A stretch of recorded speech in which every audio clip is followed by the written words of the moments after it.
Despite so many resources existing for Granblue Fantasy, not that many of them are oriented towards newer players.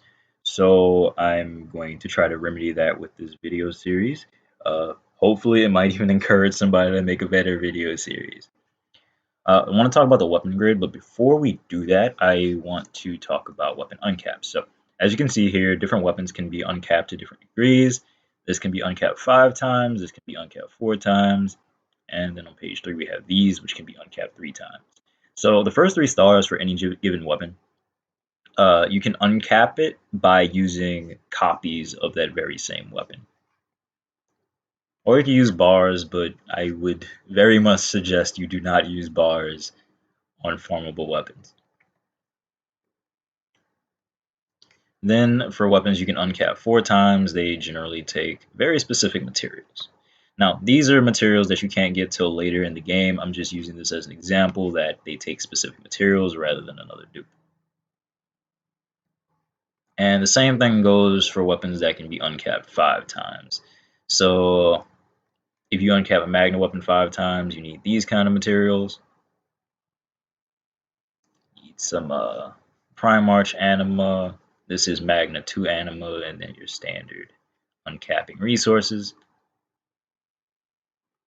Special weapons like the Dark Opus weapons need a lot of materials from harder content. Okay.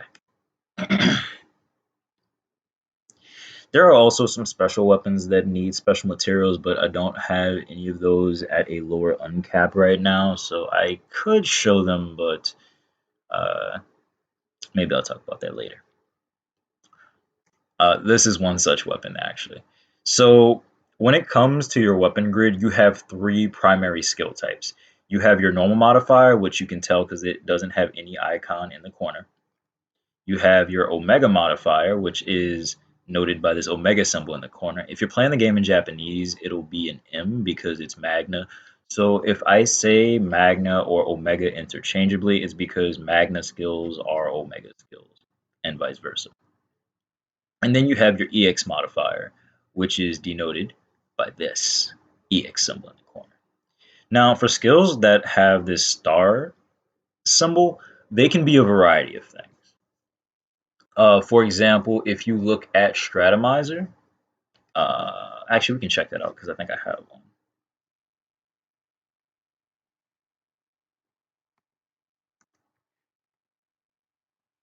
Uh, what is the 4th page? Okay, so if you look at the Stratomizer, Stratomizer has 2 Earth skills. But when you uncap this 4 times and I think get it to level 120, this skill becomes a star icon and its name changes.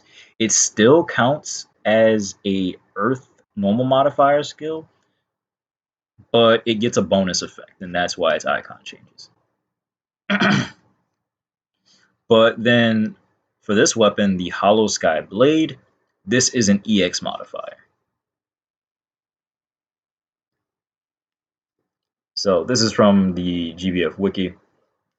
But as you can see, it gives an EX modifier of 20%. You don't have to skill it up. And then this skill is a special skill that gives a bonus to characters of a specific proficiency.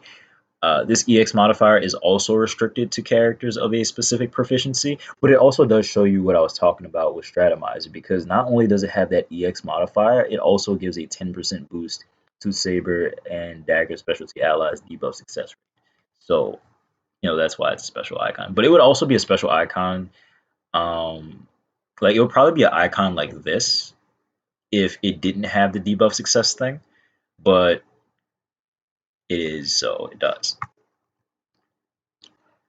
In the case of this Cosmos weapon here, this skill gets upgraded once the weapon gets to level 120, I believe, and you get this second skill once it goes to 150.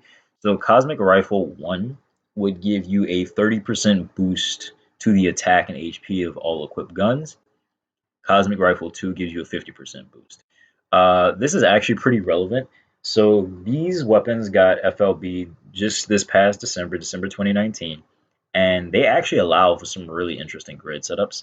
And the second skill you get at 150 gives you a 1% damage cap increase per equipped weapon of that Cosmos weapons type. So since this is a gun and I have 9 guns equipped, I end up getting a 9% damage cap increase. These stars can also be main hand skills. So like this one says, one main weapon, MC only, chance to boost multi-attack rate upon one full attack. So when your main character attacks, they can boost their chance to attack multiple times in a turn. Um, so the thing is, you can only get your Magna or Omega modifier and EX modifier from grid as things currently stand. But you can get normal modifier from buffs. Now, in addition, you have other normal modifier sources, which you see here with these two guns. So with Bahamut weapons, you get normal modifier, but it's based on your character races. So this boosts to humans and Harvin's attack and HP. Other weapons will boost only attack when they're in their 3-star state, so when they're only uncapped 3 times. But you'll notice also that this has red stars. It's just because these weapons have a particular upgrade process.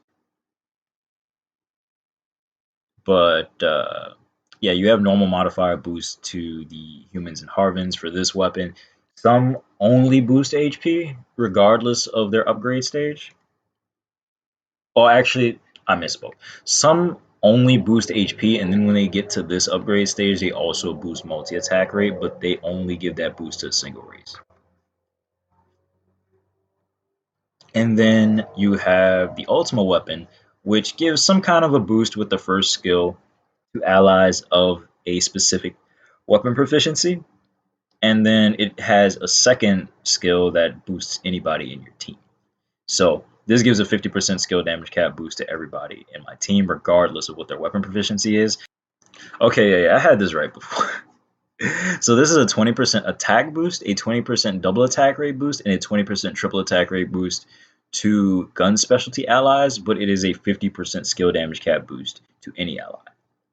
This first skill can be changed with keys, which I guess I'll show you right now. I have this favorited though, so I have to unfavorite it.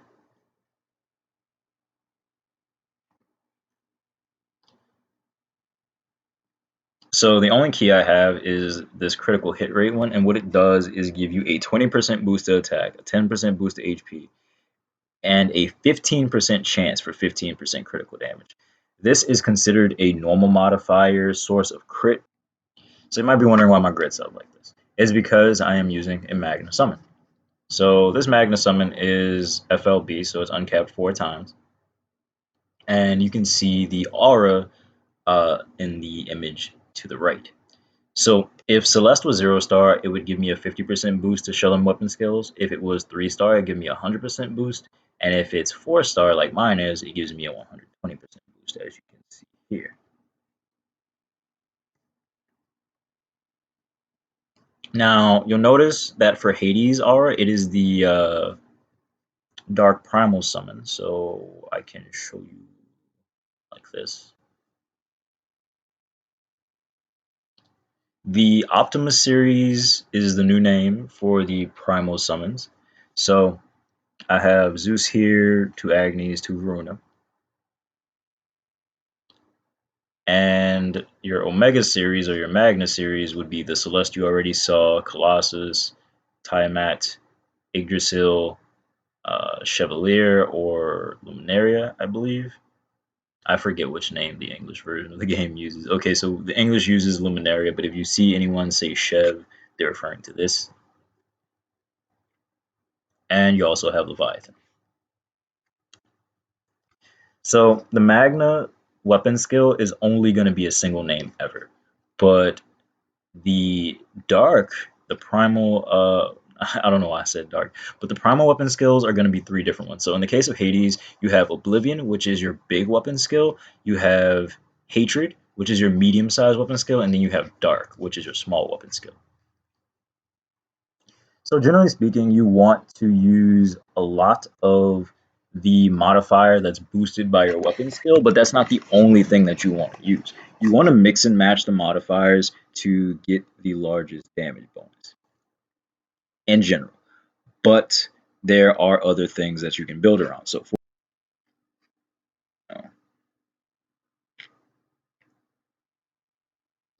okay, so if your main summon is a Magna one like it is for me, you want Magna to be the main portion of your modifier, but you also do want to mix and match and use other modifiers to get to an overall higher damage multiplier. Now,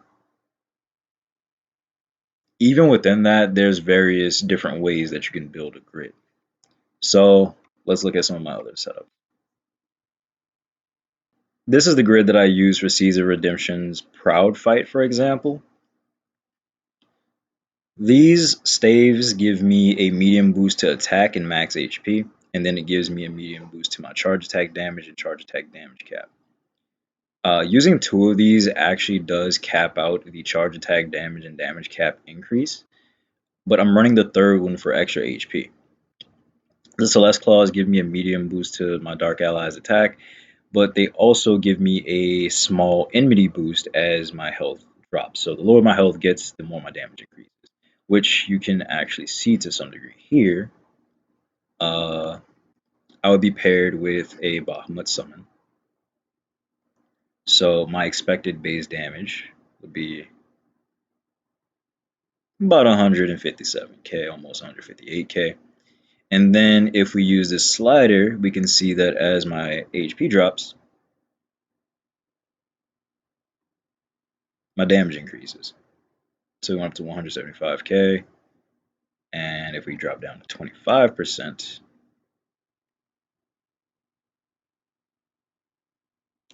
we go to 270k. One thing that's important to note is that the stats on your weapons are important. The more stats that you have on your weapon, the higher your base damage does become.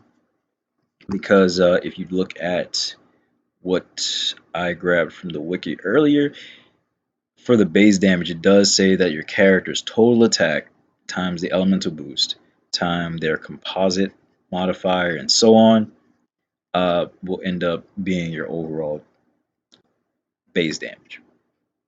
So to make this simple, I'm not actually going to talk about base damage. I'm just going to give you your overall modifier, and I'm going to use two example grids that I use to kind of explain how buff scaling works to a friend of mine before.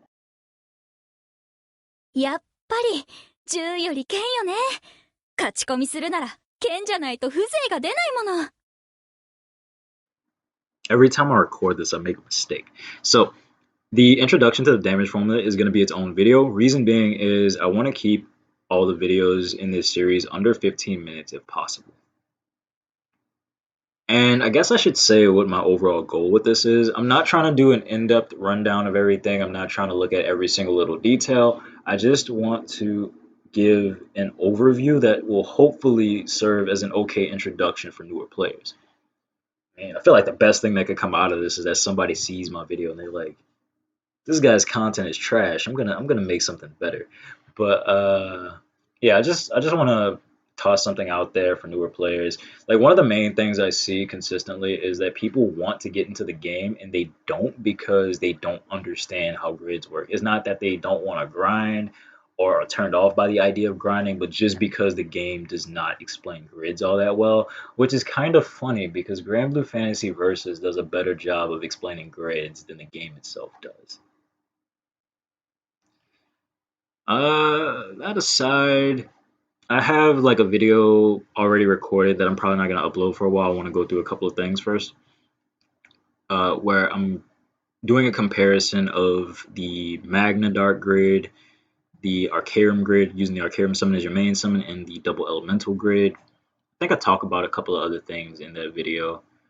And I guess the other thing about me not knowing when I'm gonna upload is recording these takes a lot out of me because I don't talk much. I don't talk like on a regular basis. I go days at a time without saying much of anything.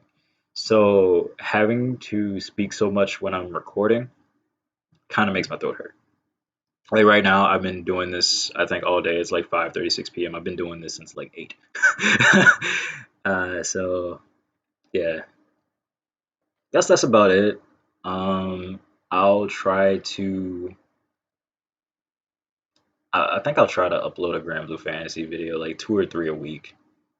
Might not necessarily be this series specifically, but I'll try to upload more frequently. I just end up feeling like there's no reason for me to if I don't have some weird setup to show, you know? But we'll see what happens.